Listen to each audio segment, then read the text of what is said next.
中山城區呢個長城南岸啊，聽講近期咧好多香港街坊嘅朋友咧過嚟呢邊睇樓買樓嘅。咁點解會咁多香港人中意呢度咧？因為佢而家嘅優惠活動真係超級抵玩啊！3萬蚊嘅首期，月金3000零咧就可以攞到一套1000尺豪宅啊！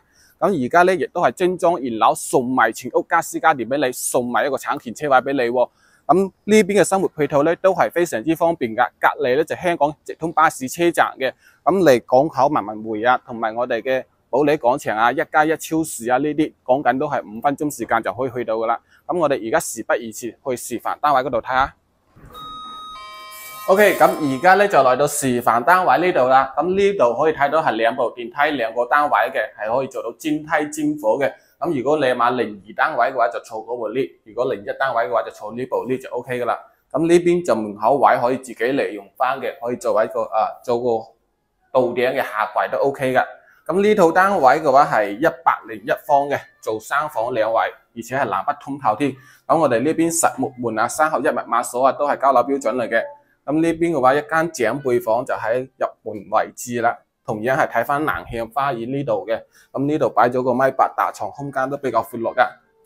咁呢邊嘅話就客廳開間去到3.6米嘅，都非常之闊落噶啦。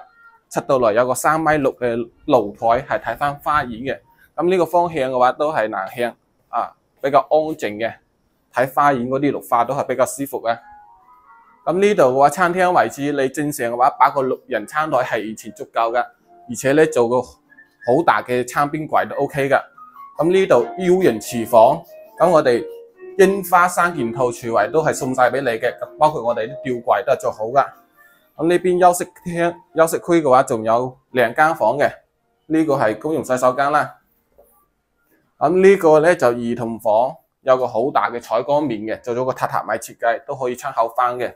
對面嘅話就主人套房，咁主人套房呢邊咧同樣都睇翻南向嘅，有埋套廁。咁呢邊嘅話做咗一個到頂嘅大衣櫃，擺咗個1.8米大床，都有3邊落床位嘅。咁呢邊嘅話南向睇花園都非常之靚仔。咁今日呢個單位咧係101平方，做3房2衛，總價落來嘅話就90萬可以搞掂啦。而且咧而家送埋全屋家私家電俾你，送埋一個產權車位俾你。如果有興趣嘅話，問我攞詳細資料啊。